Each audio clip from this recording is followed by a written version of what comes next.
Well, hello there, motherfuckers, and today we're going to be taking a look at Donkey Kong Country 2 Diddy's Kong Quest for the Super Nintendo. Now, this right here is widely regarded as the best in the Donkey Kong Country series. A classic trilogy for the Super Nintendo. I've already reviewed the first game and the third game here on this channel, so of course we got to do the second game. It's out of order, but hey, that's just how it is here on this channel. No order or anything like that. So so let's check this game out. Let's see if it still holds up. Let's see if I agree with the claim that it's the best in the series. Hope you guys all enjoy the review. Man, oh man, I have never seen a sequel improve so much on its predecessor, and that's when its predecessor was actually already a classic. Donkey Kong Country 2 Diddy's Kong Quest is an amazing looking game. It is a game that plays really well. It's got graphics, it's got great play control, it has an amazing soundtrack. Oh god, it's got to be one of my favorite soundtracks of all time. I mean, man, I listen to this music on my phone. This is just tremendous musicianship. I mean, it is just beyond anything I've ever heard before in a video game. So definitely in my top 10 for sure. So Donkey Kong has gotten kidnapped by King K. Rool, who is now Captain K. Rool. So, K. Rool's got a lot of gimmicks. First game, he's a king. Second game, he's a captain. Third game, he's a mad scientist. So, I guess he's got a lot of different career paths. But so, this game is challenging as hell. Now, the first game had a few challenging stages, especially the more you progress. But this game, man, for this playthrough, I don't remember it being this hard. It is a hard game. This is a hard freaking game, to say the least. There are some levels in here that are just, man, they are maddening. And so many tries that I had to do on some of these levels. I mean, it went into the dozens. I went through extra lives like they were candy. But, this is a sequel, and so it is trying to build off the original. So, a little extra challenge couldn't hurt. And, well, it is a fair challenge. There's at no point in this game where the controls screwed me over or where I felt like the enemy placement was unfair. No, it was pretty much just my reflexes weren't on point, and I just simply needed to try again. But, as I said, this game is way more difficult than the first game, which is kind of confusing because I don't really understand why people think the third game is so difficult, and people always talk about lightning lookout, lightning lookout, lightning lookout, lightning lookout. Like it's like the only stage in Donkey Kong Country history that has any sort of challenge whatsoever. That level, for the 20th time, is easy, as I stated in my review for the third game. It is an easy stage. Just because you don't understand the gameplay mechanic in that particular stage doesn't mean that it's so difficult and so unfair. Oh, it's so unfair. Not at all. I think it's a fair challenge. I think it's a game that most people just need to kind of understand that there's many different gameplay styles, as are in this game. There's many different gameplay styles. You're going to be riding on hot air balloons. You're going to be going up windy wells. You're going to be chased by slime. You're going to be going into hornet's nest. It's just beyond anything you've seen before. I mean, there's uncharted territory in this game, not explored in the first one at all. And I think that the game has a lot of fair challenge to it. And it's kind of weird because I see a lot of lists with Donkey Kong Country 3 on them, and they don't really give enough credit to 2 for all the challenge that it put forth. Dixie is introduced in this game, and I have to say that this is my favorite Donkey Kong Country character. I just like the sassiness. You can kind of just see how she's just kind of standing there, not giving a shit, just blowing bubbles. When she's in the hornet's nest, or in the hive, whatever you want to call it, the wasp's nest, perhaps. There are hornets, there are wasps. There's a level called hornet hole, but I'm really confused here. She's eating the honey when you're climbing it. But the ponytail spin, to use your hair like a helicopter, I love this game mechanic. I love this move. This was a great addition. And Diddy and Dixie, I think, make for the best team. They got the team throw. This is the introduction where, for the first time, you actually feel like you're a team. In the first game, you know, you followed each other around. You could tag in, you could tag out. But you couldn't really do anything together really as a team. There was no double team maneuvers. In this one, you could actually jump on each other's shoulders and throw one another to reach new heights. This is something that would also be carried on into the third game. So Dixie, great addition to this game. And really makes it feel like a real sequel that's not being recycled, but really just adding to the series. There is a greater emphasis on animal buddies this time around, which you didn't really see that much in Donkey Kong Country in the original game.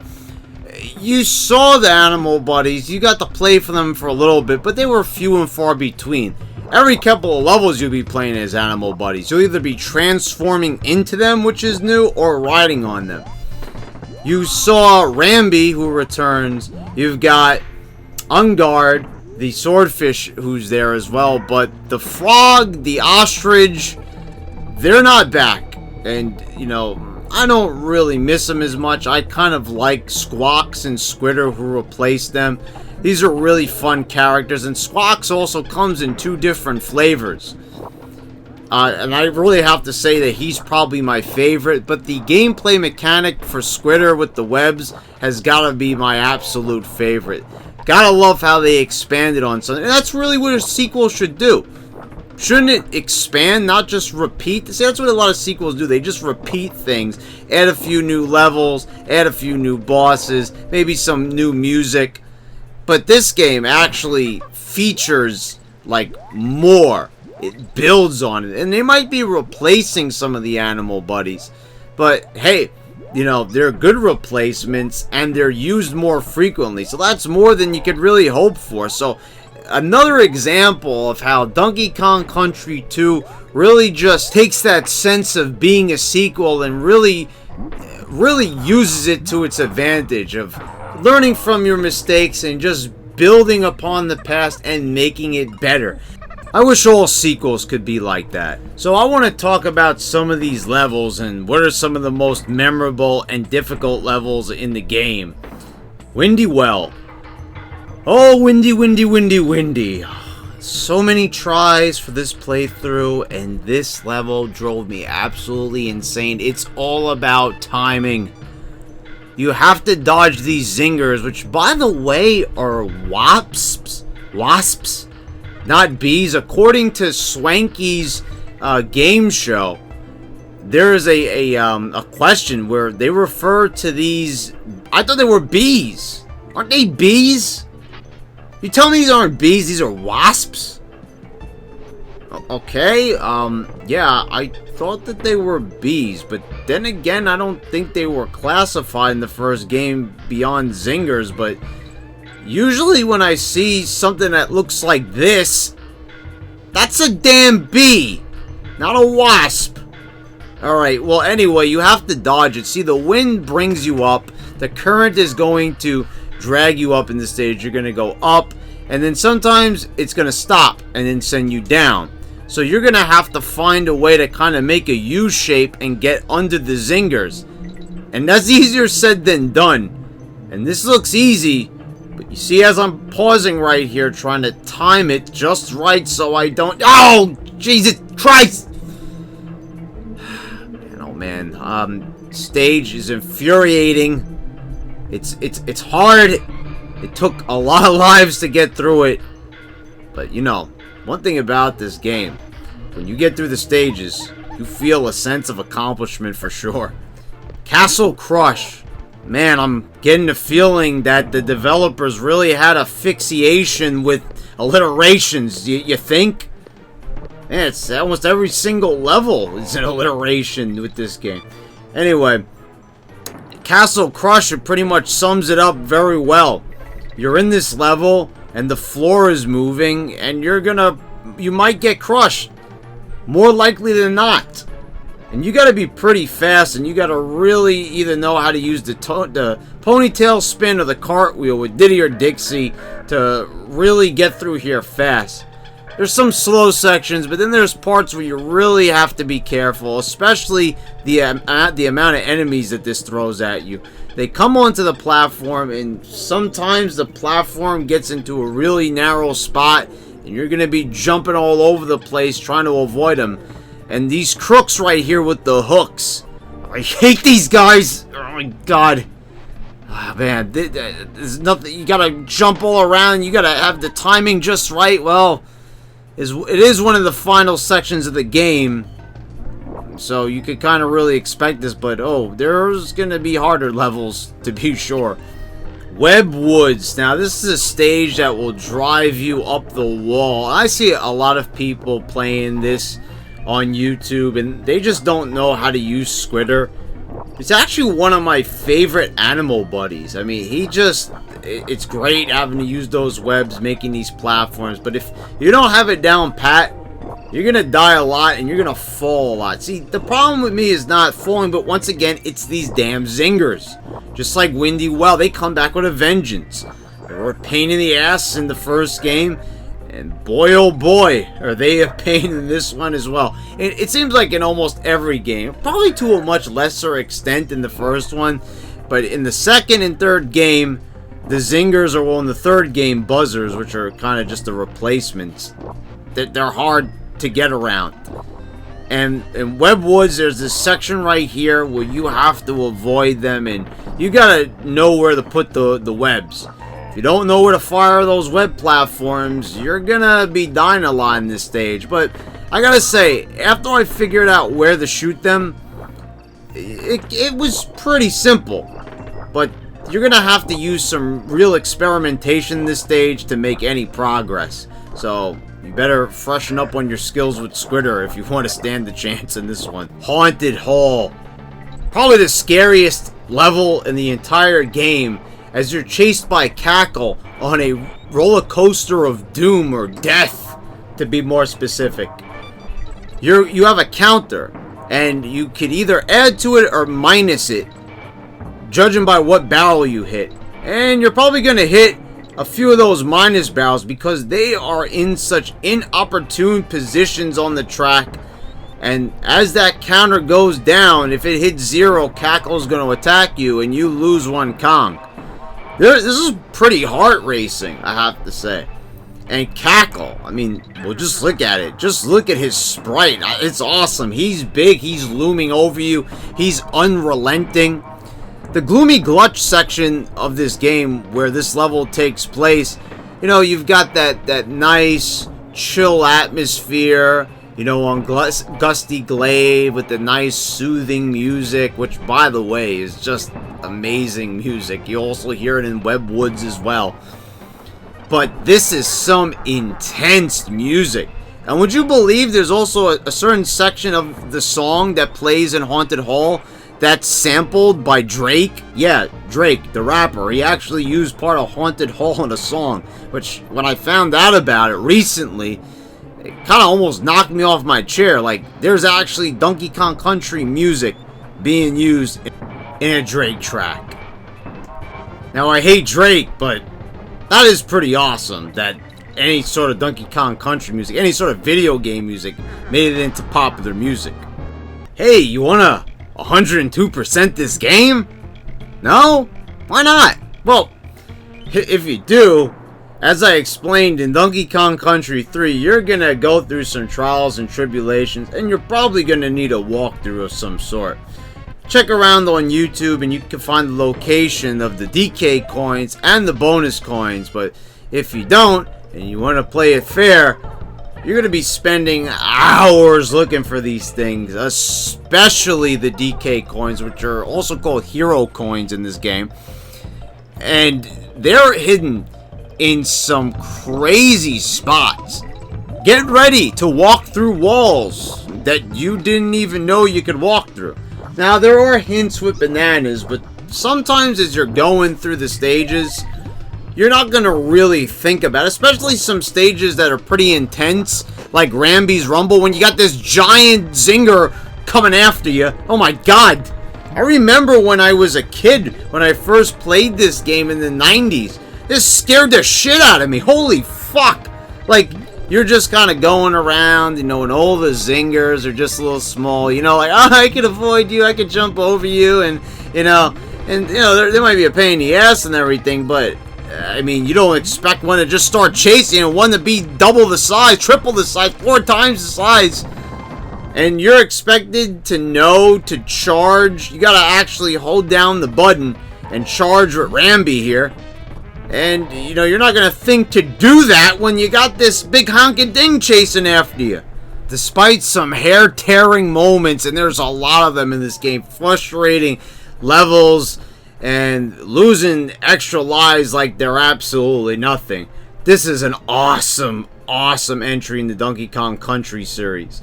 It was a worthy sequel to an already great game, and it made for a fine middle piece for the trilogy. I'll never forget this game. It is my favorite entry in the series without a doubt. I think for a lot of people, it probably is their favorite entry. And it definitely is. I think it's just because it just has a lot of different variety. And it's got a lot of charm. Great music.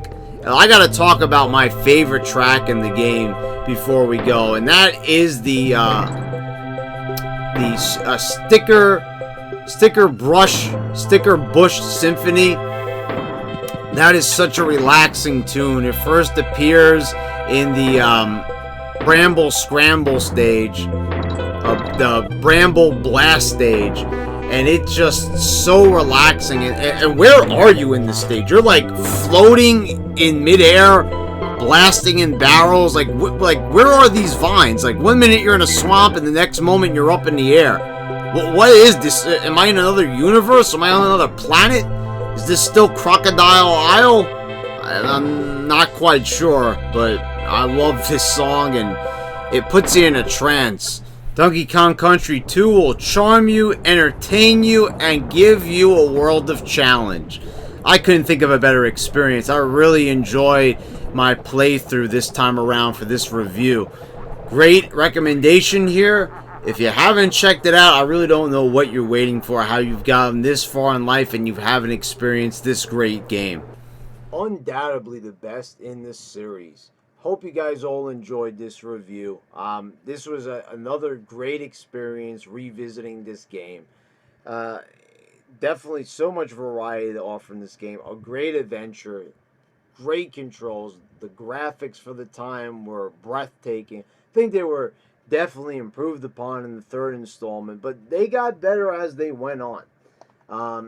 And, this game, as much as I love Donkey Kong Country 3 and the first game, I mean, this one just stands above the rest. It just has the right elements. It just happened to have all the right levels, all the right characters, and this is my favorite arrangement of characters here. Diddy and Dixie. I think that's the best team of all. And like I said, Dixie, my favorite character in all of the Donkey Kong Country series. I mean, the helicopter with the hair, I mean, that right there, that's the element that really drew me towards this game and really made me an even bigger fan of this series. So, this is definitely one game, if you haven't checked it out, I definitely recommend that you do.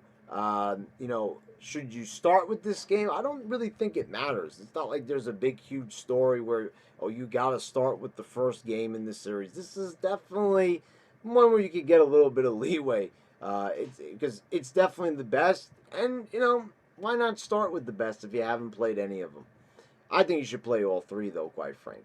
Anyway, guys, subscribe to this channel, click the bell so you get all the notifications, check out all my other videos, including my other game reviews. I do wrestling reviews here on this channel as well if you're looking for Raw and SmackDown reviews. Those come out weekly. Hope you guys all enjoyed the review, and there'll be more to come. Until next time.